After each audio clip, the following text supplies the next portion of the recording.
Hey guys, what's up? It's me, Thomas. Today we're back here with the kill count.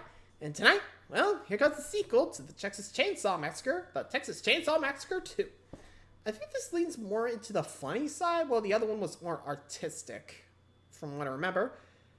So, this is gonna be an interesting day. So let's just hop in and get to the Texas Chainsaw Massacre 2. See how many people die during this, so be sure to like, subscribe for more. Hope you enjoy. Let's go. Here we go. Welcome to the Kill Count, where we tally up the victims in all our favorite horror movies. I'm James A. Janice, and today we're looking at the Texas Chainsaw Massacre 2, released in 1986. Directed by Tobe Hooper, who helmed and co-wrote the original, TCM 2 is a very different film from its predecessor because Hooper was adamant about doing something different. He didn't want to just make the same movie again, and I respect the hell out of that. So the sequel features a greater emphasis on the dark humor that was only just barely there in the first film. As if you couldn't guess that from the poster that features the Sawyer family parodying the Breakfast Club. This second movie also has a heck of a lot more gore, which tends to be what happens when you hire Tom Savini for special makeup effects. In fact, many of the Texas Chainsaws going forward are so gory that I'm gonna have to give them the old Saw treatment, which means I'll be taking some of the blood and guts out of the public releases of these Kill Count episodes. I'll have more explicit versions with all of the bloody bits available for all of my patrons, even those who are only at $1 a month. So if you want to see that, sign up at patreon.com/deadmeatjames. If you don't want to or can't do that, don't worry about it. It's just gore. All the jokes and everything else is the same. I really wish I didn't have to do this, but YouTube is my job and I've got to play by their rules. Although Texas Chainsaw 2 has a drastically different tone and swaps out hippies for yuppies when it comes to the victims, it's still a faithful sequel to the first film in terms of story and characters. Jim Sedow returns as the cook, Drayton Sawyer, and Bill Moseley's character, Chop Top, is apparently the twin brother of Nubbins the Hitchhiker. Moseley actually got this role after making a parody short film called The Texas Chainsaw Manicure, in which he played the hitchhiker. Hey, that's great, honey. We should celebrate with some head cheese. Hooper saw it, liked it, and cast him when it came time to make the sequel. Leatherface also returns, although he's now played by Bill Johnson instead of Gunnar Hansen, since the franchise's new studio, the Cannon Group, couldn't come to an agreement about Hansen's payment. Leatherface is given a budding romantic interest in Stretch, played by the kick-ass Caroline Williams, and the cast is rounded out by Dennis frickin' Hopper as a deranged vigilante sheriff. If you think all of that sounds weird, just wait until you see how fucking ridiculous Chop Top is. With the Sawyer family back on the meat grind, how many victims will they claim this time around? Let's find out and get to the kills. Let's see how they ramp up. The movie begins with another title crawl, which summarizes the events of the first film and says that Johnny Law never found evidence of any crime. I wonder if they ever tracked down that semi-truck driver, or if that dude's still running. You know, this is a great title crawl and all, but could we maybe get a title card? Yeah, that's more like it. Our much more active heroine this time through is Stretch, played by Caroline Williams, who was last seen on the Kill Count in Leprechaun 3. She was the one who got all her naughty bits inflated by the little shit. Stretch is a hip radio DJ in the Dallas-Fort Worth area who's just trying to do her job, even though today she keeps getting call-ins from these bro-ish yahoos Buzz and Rick. That is, when they're not too busy recklessly shooting firearms off at government property. Hey, our taxes paid for that sign, buddy. Buzz is the guy who looks like he gets a boner while hazing freshmen, while Rick the Prick is that gun-toting asshole in the Greg Raymer glasses who just can't stop doing an annoying laugh. Fun fact for any fellow LA Public Radio fans, Rick the Prick is played by Chris Doritas, who hosted Morning Becomes Eclectic in the 90s and who hired current MBE host Jason Bentley. After a long day of playing chicken with the truck-driving locals, these assholes call Stretch back later that night to annoy her some more. He wants to hear bright lights, big titties. Wrong. I don't want to hear it. I want to see it. Bright lights, big titties. Yee! Their good time prank around ends when they run into that truck from earlier on a bridge. The truck starts driving backwards and keeping pace with them while Oingo Boingo plays No One Lives Forever. As proof of those lyrics, the truck occupants show these college boys the corpse of Nubbins the Hitchhiker. It's creepy as all hell, to be honest, and it looks like Leatherface is the one behind all this body moving, because in no time at all, we hear the A1 sound of a chainsaw, and the sound's so soothing. While Leatherface was played by Bill Johnson and stunt performer Bob Elmore in the rest of this movie, for this scene he was played by stunt performer Tom Morga. Sound familiar? If he does, it's because he played Michael Myers in the first half of Halloween 4 and also played Jason Voorhees in the dream sequences of Friday the 13th: A New Beginning, making him the only actor to play Michael, Jason, and Leatherface. And he was also a very nice gentleman when I met him last fall. After a very exciting scene on the longest bridge in Texas, Leatherface cuts into the car with his chainsaw while Stretch and her co-worker LG hear all the mayhem through the phone. Rick's firearm proves ineffective against Leatherface's body shield, and Leatherface ends up killing them both. Buzz's death is revealed in a great way, with Rick the Prick taking a minute to realize his buddy just got his brain sawed in, courtesy of that chainsaw. For this kill, they used a balloon underneath a prosthetic scalp made by makeup artist John Bullich and worn by actor Barry Kenyon. When they'd inflate the balloon, the scalp would slide off. It's pretty dope. As for Rick the Prick, we never get to see him die, nor his body after the fact, but we do see his Fossil Man glasses at the crash site the next day, and you know he'd only take those off over his dead body. The crash... Yeah, it's kind of odd. Like, the fact that they were just shooting property, we don't even get to see how Rick the Prick dies? I don't know why, but I feel kind of just, like, robbed. I don't know. But knowing the Sawyers, they probably just took his body back and just nom. If you know what I mean. Anyway. The crash site is examined by Lieutenant Lefty Enright, played by Dennis Hopper, just weeks before his career got a shot in the arm from Blue Velvet. Lefty is revealed to be the uncle of Sally and Franklin from the first film. And although this place is outside his jurisdiction, he's out here looking for revenge, and not buying the official local law enforcement story that this was just a fatal accident caused by wild youth. Yep. One of those boys so wild sawed his own head off going 90 miles per hour. Stretch goes and finds Lefty because of a story about him in the paper, tracking him down to a hotel that's got a pretty killer party cowboy scene that even director Toby Hooper can't help but check out. There he goes with his trademark cigar and Dr. Pepper. Rest in peace, man. Lefty says he doesn't have time for Stretch's interference, even if she did record an audio tape of the Bridge Boys butchering. He kicks her out, saying she's got no place in all this. But Stretch wants to help solve these crazy murders. It'd be much more fulfilling work than covering the state's chili cook-off, especially since the same dude wins every year. Drayton Sawyer! Yeah, that skeezy cook bastard is back, getting his name cheered on as he accepts his award dressed like Danny DeVito in Matilda. And what makes his chili so good? It's the meat. Don't skimp on the meat. I got a real good eye for prime meat. Runs in the family. Yo, y'all eating people, son. Lefty, who doesn't yet know about the Sawyers, can still sense that he's close, so he goes to a local chainsaw shop and gets himself one big boy and a pair of mini mulchers, freaking out the poor local store owner. Oh, my kid banana. Oh yeah, honestly, this will do nicely indeed. What have I Lefty done? goes to Stretch's radio station and puts in a morbid request. He wants her to play that snuff tape she has live on her show that night to convince local authorities that the Chainsaw Massacres are real. Maybe then he could get some help tracking down the killers. After she obliges, Drayton gets a car phone call about it from his brothers, and he is not too happy about this public airing of how the sausage gets made. That night, after signing off, Stretch hears a noise from the radio station office, and when she goes out to see what it is, she meets the most memorable part of this movie, Bill Moseley as Chop Top Sawyer. If you thought the hitchhiker was unnerving, just wait until you meet his twin brother here. I know what you're thinking. This is weird, huh? But I can handle it. I don't know if I can handle it, dude. Even if we both do love music. Music is my life. Stretch is... Yeah, honestly, if I was Stretch, I'd be like, okay, someone obviously broke in. You chill here, I'll go grab a snack and just, hey, cops, we got an intruder here. You might come picking him up. Might be related to the murders that happened. I don't know, I'd probably be sure to make sure no one else is there, because if usually one intruder's in, there's probably more. Yeah, and also watch my back, because you never know when the next one's gonna just... Anyway.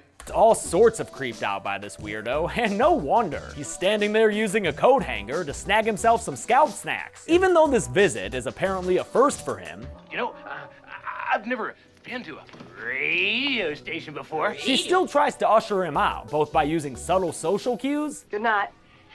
Oh, good night. Good night. Good night. Good night. Good night. Good night. And by acquiescing to the studio tour he wants, where she shows him all the important things that go into running a radio station. Rubberman. Rubberman, I like him.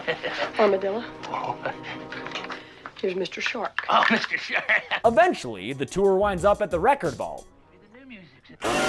Oh shit! Leatherface's jump scare knocks Chop Top down and exposes the metal plate he has underneath his scalp, which he apparently got in Vietnam during the events of the first film. That explains all the scratching, I guess. It don't make the eating part any less gross, though. Bill Moseley was a trooper who would do absolutely anything for this role. When they asked him if he could shave his head to help shorten the makeup process down to only 3 to 4 hours, he did so without question. So they wanted me to shave my head.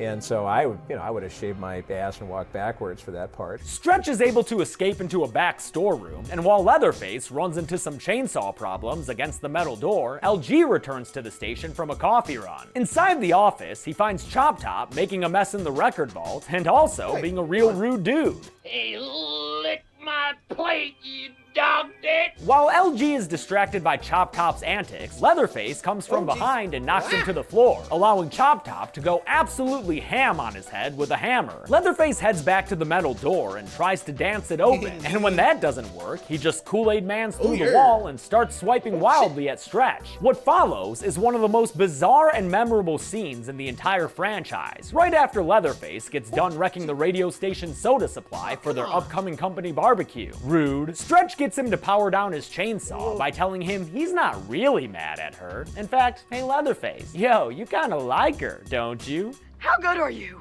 It's a scene you could write 100 term papers about, as Leatherface shows impotence with his weapon of choice in the face of a powerful woman willing to challenge his authority. Or maybe he just likes putting his chainsaw there and getting compliments about it. You're really good. Yeah, that really just happened. Even Leatherface actor Bill Johnson knew this scene was something else, man. The ice tub scene is a little, delicate. The excitement gets to be too much for Leatherface, and he revs the chainsaw up again to assist him in his ritualistic mating dance. But after a saw swipe to the left and a pelvic thrust that really drives him insane, he leaves Stretch and returns to his brother, who he promptly lies to. You got her? Did you get her good? Oh well, anything for a high five from your older bro, right? They take LG's body and drive off with it in the back of their truck, and Stretch wastes no time getting in her Jeep and following them, earning herself a little psycho nod while she drives.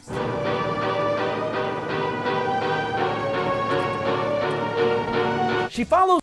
Yeah, let's be real. If that was us nowadays, we probably take a photo, tell them we got a license plate of 2 people that just evaded and killed my co-host. Also, probably let the Hunter dude know, yo, dude, you know those Texas Chainsaw guys? They just came to the studio. I need help. Come here. Come to the studio now.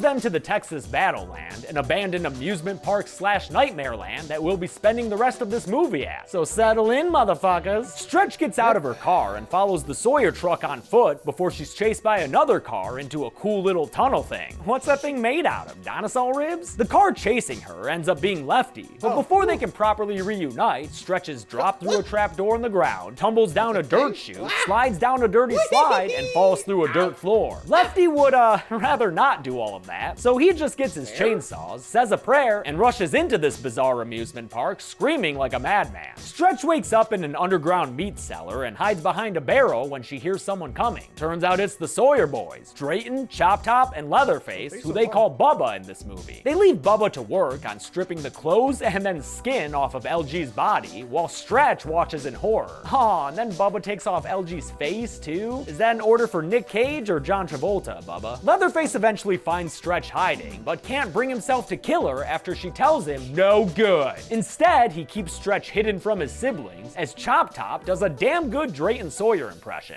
You gotta run for that money now. Chase that dollar. Gotta go fast to catch it. You Dumb baboons are too dumb to even feel safe. I'm tired of kicking your asses. To keep his new girlfriend super hidden and safe, he adorns her with LG's face. Good God, that is the grossest act of kindness I've ever seen. Yeah, the hat doesn't make it any better, Bubba. And I really don't think she's in a dancing mood right now, dude. He ties her up and leaves her to do more Leatherface work, whatever that entails. And after he's gone, we see that LG is somehow still alive, though presently lacking a face. face. Hey, Stretch, is that my face you've got on your face? LG's makeup in this scene was another huge endeavor, headed by makeup artist Gino Crognali. They had to make molds and casts of a bunch of his body parts, and the application process took so long that LG's actor Lou Perryman, who was an assistant cam op on the original Texas Chainsaw Massacre, by the way, would come to set at 2 in the morning and just sleep on a slab while they applied them. Everyone on this movie was super pumped to be on this movie. LG weekly offers to cut Stretch loose, which would be great if he could just adopt a less stabby method there. But he gets her free eventually, before collapsing to the ground and uttering his last words.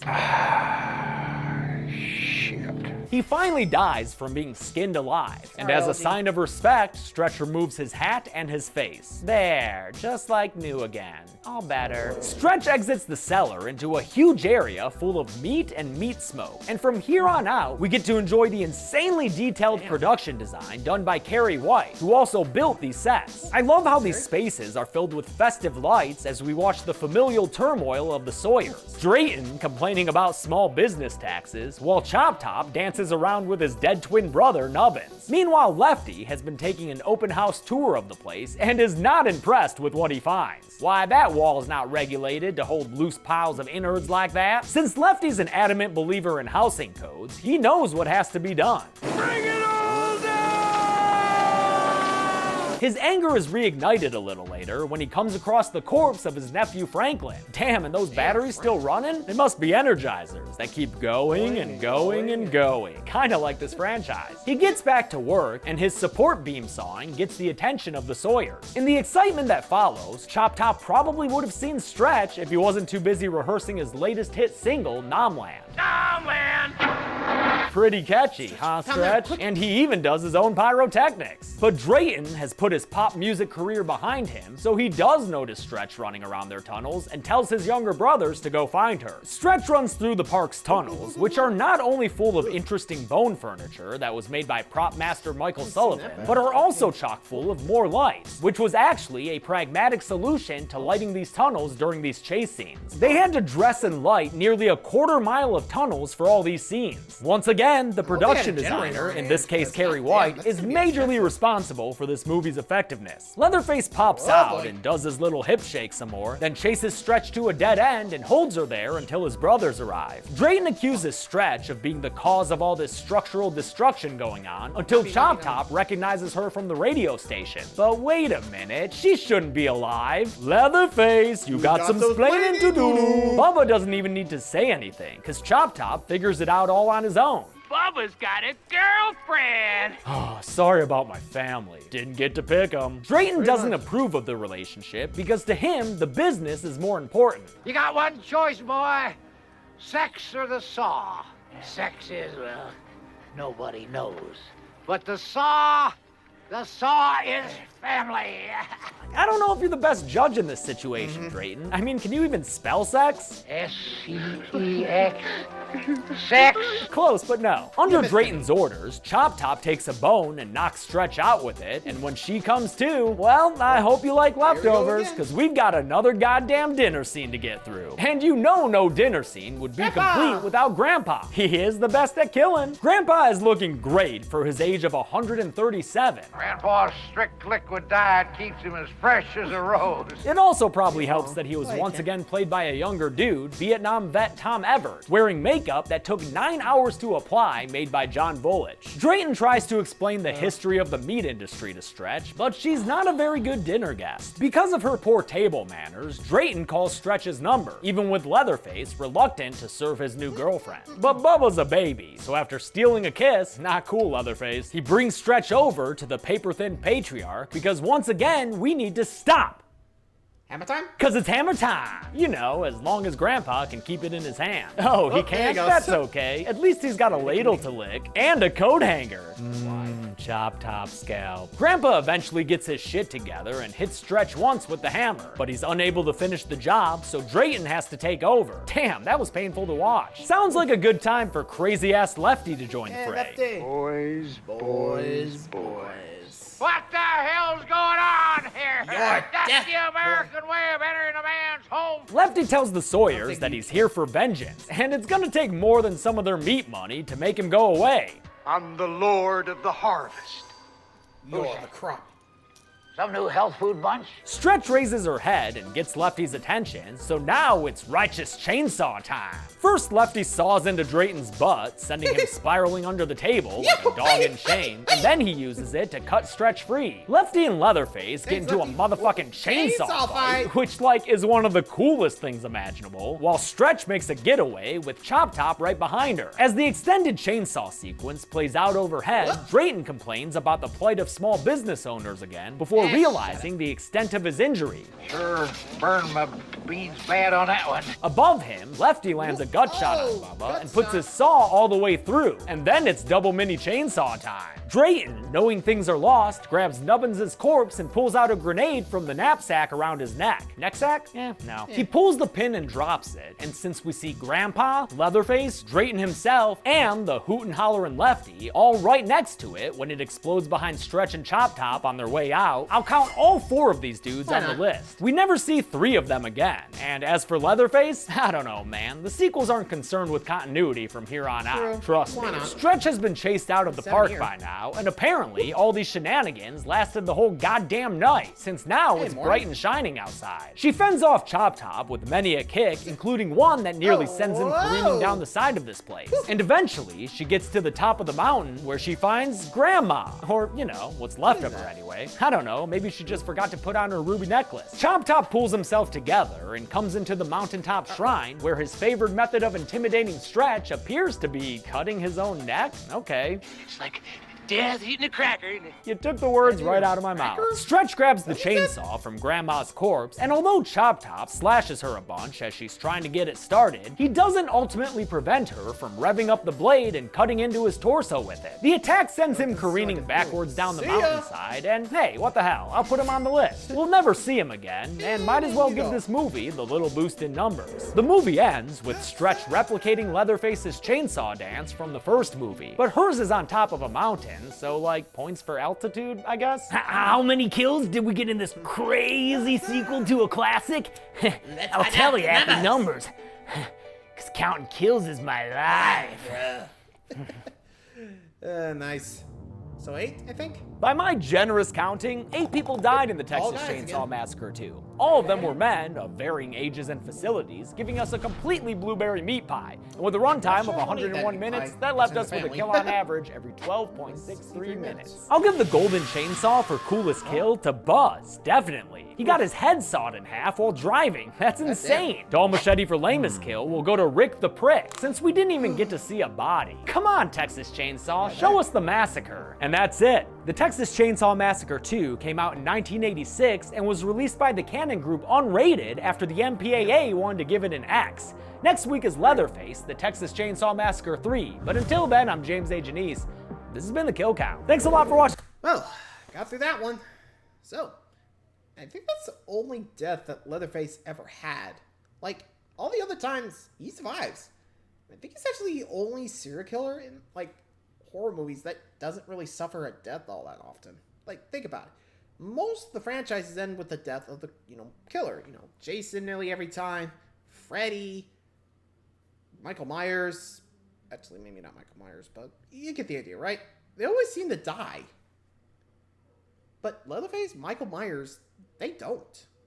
They just always seem to survive. It's so weird, Never really understood that. It's just me, or am I just noticing that? But anyway, hope you guys enjoyed that one. Till next time, like, subscribe for more. See ya.